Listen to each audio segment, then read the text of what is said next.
Good afternoon. My name is Josh Brettel. I'm a captain with the East Lincoln Fire Department, and I'm currently stationed at Base 2. Let me first start off by saying thank you all for the great job you guys do as being our board of directors. You not only fight for everything for the firefighters and our station in general, but also for the community that we serve. With that being said, I'm going to jump right into my plan that you guys are being so graciously letting me present to you guys. Currently at Base 2, we house 2 fire boats, if you want to call them that. One currently being Marine 30, which is a 1997 center console fishing boat. We also house Marine 32, which is another center console fishing boat. That's a 2002. With that being said, I don't want this to come off by any means like we are ungrateful, but we are not equipped well enough in the fire service, in rescue service, for boating incidents, which could be anything from like motorboats, sailboats, jet skis, seaplanes. We actually have a few of those on the lake. Helicopters, we have a few. NASCAR drivers actually have personal helicopters on Lake Norman. Drownings, and then the biggest thing now is structure fires that are within 1,000 feet.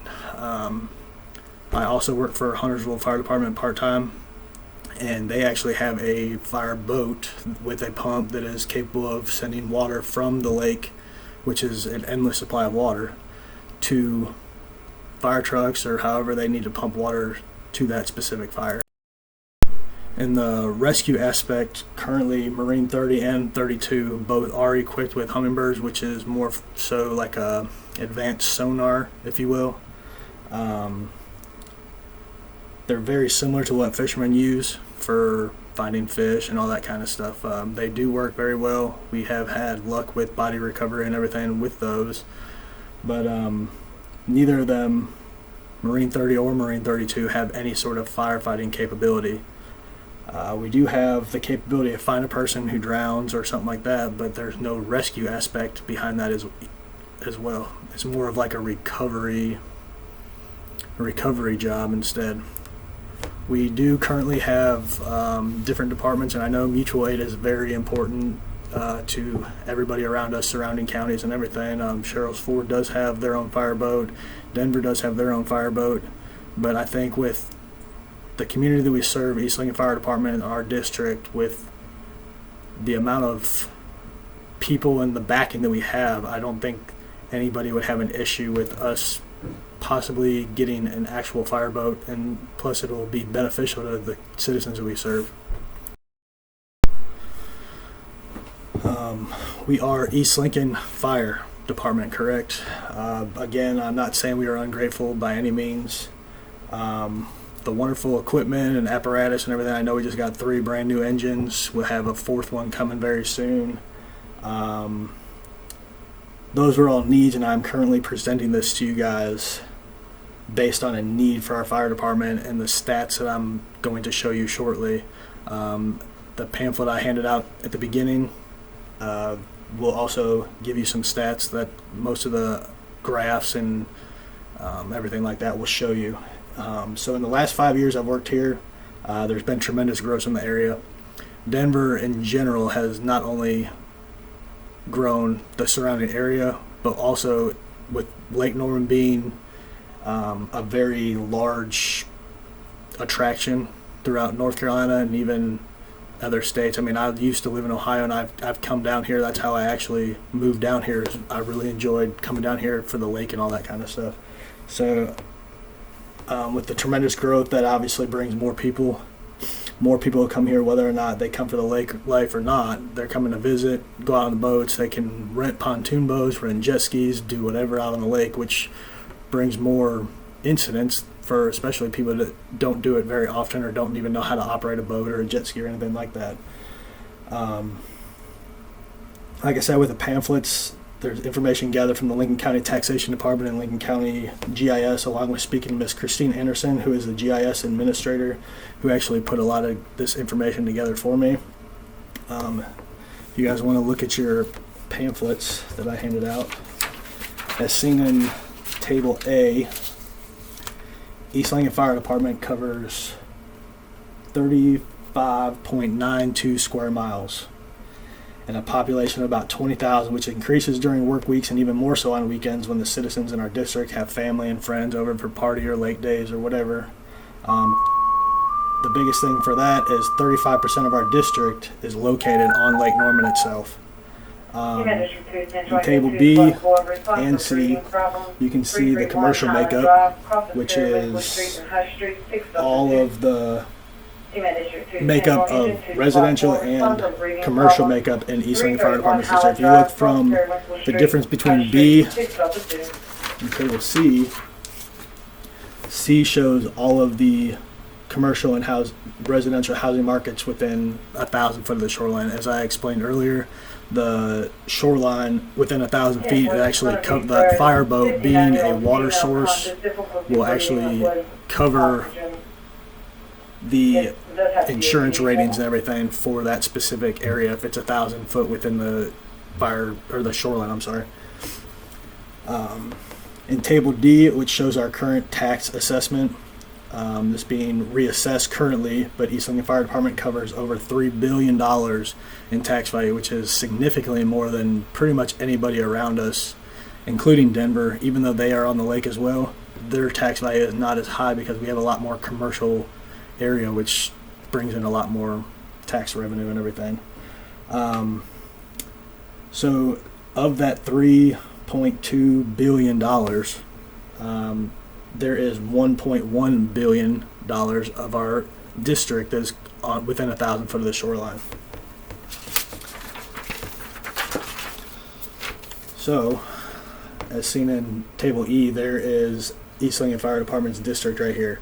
So this is all the shoreline that's covered, which is a lot of residential and commercial.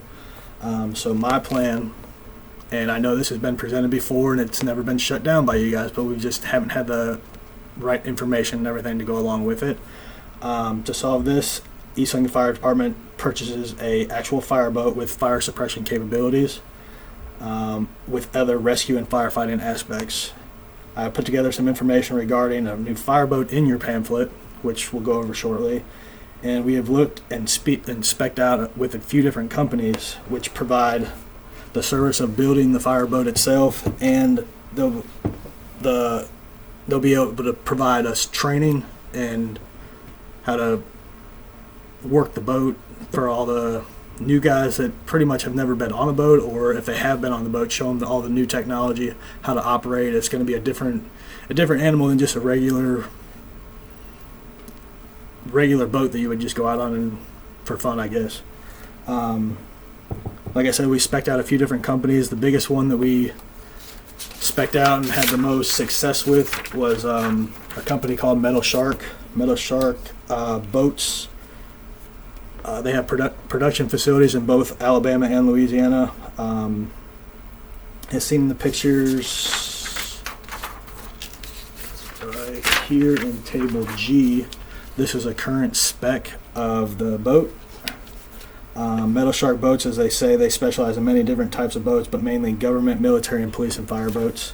The current build time is about 6 months, which I was hoping that this meeting could have happened a little bit earlier, because within the summer months there's gonna be a drastic need for it, and like I said, it's just gonna only get worse.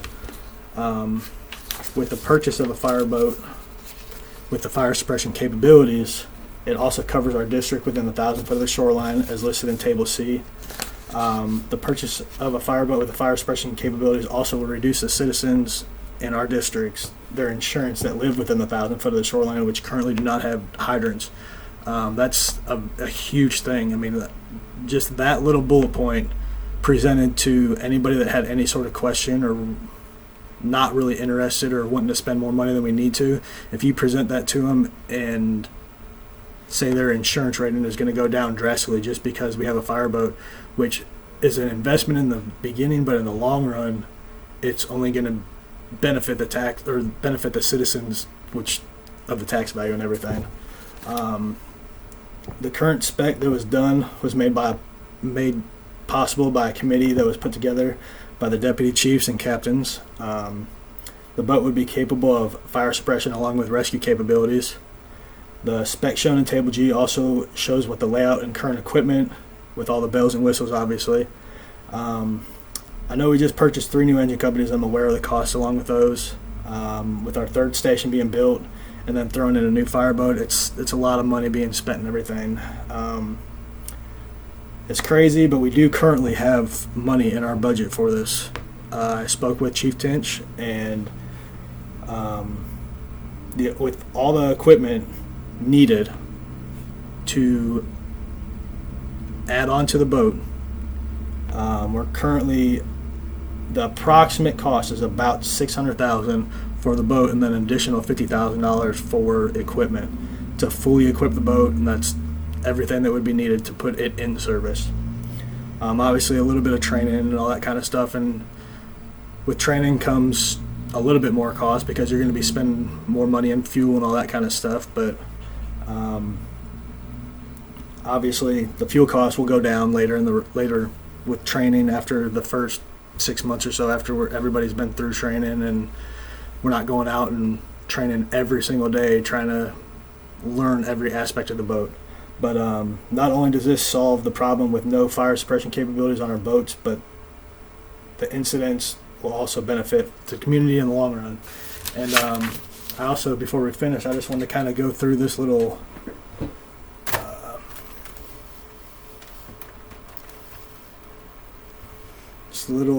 PowerPoint that I had put together for everybody. We kind of mentioned this before: the motorboats, sailboats, jet skis, all that kind of stuff. Lake incidents are obviously not as common as other medical calls and all that kind of stuff that we run all the time, but they do happen. So with us not being prepared, kind of like not having enough people to put on a fire scene or all that kind of stuff, it's a necessity to have the equipment to properly function in this fire department. And lake calls are, like I said, it's only going to keep growing with how popular the area is becoming.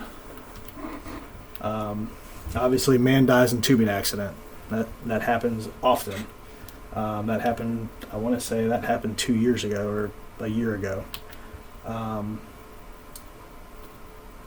Boating accidents, just like car accidents, I mean, they happen, but boating accidents are a lot more rare. But when they do happen, it's a lot harder to get all the resources out there needed for either recovery or rescue or even fire. I mean, if we go out there, we have, like I said, Marine 30 and 32, we have no way of putting a fire out if there's a fire on a boat.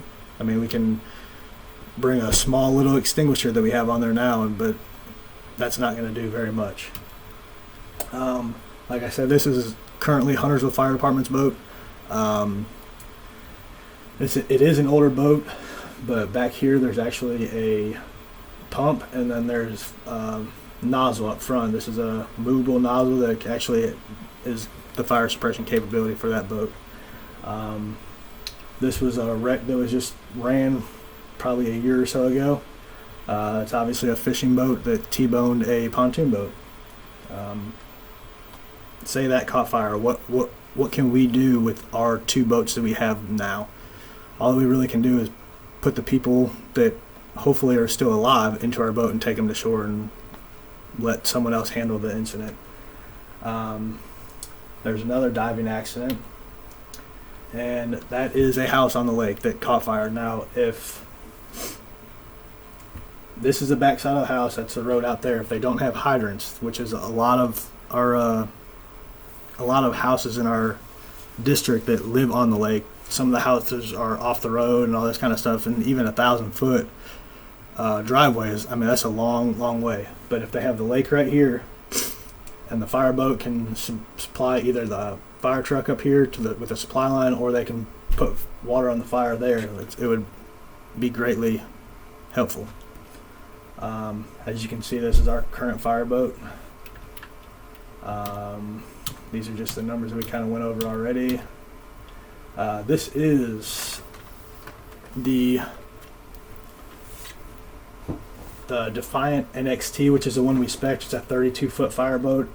Currently, the sheriffs do have a the sheriffs themselves have a boat similar to this. It doesn't have the fire suppression capabilities, but they have something that they use out on patrol and everything, and that's kind of what brought us to the attention of this company and the quality of work and all that kind of stuff that this company brings. As you can see, this isn't the exact picture. These are just pictures from their website, but this is an enclosed cabin, which we would have an open cabin. But there's the fire suppression capabilities, dive door. That's similar to what a boat could look like, and you can see they even have the fire suppression up on the cabin as well. And that is what the fireboat would look like, very similar to that. The fire suppression up front, motor obviously in the back, and then there's dive doors, and all the rescue equipment would be inside. And this is the open cab aspect that you could see. So statistically, like I said, we run about 50 calls a year, which is not very many, but out of those 50 calls, you need to be well equipped, because this isn't some headache that we run or want something like that. This is something serious where they're actually calling us out on the lake for a reason, to do actual work, not just to go be there and kind of help load them in the ambulance or whatever. If you guys have any questions, I'm ready for questions. If not, thank you very much for your time, and hopefully I will let you guys have your closed door discussion, and hopefully we have an outcome very soon so we can get this thing on the road and start rolling, because like I said, it's a 6-month build process, and the sooner the better. Thank you guys for your time. I really appreciate it. Have a great day.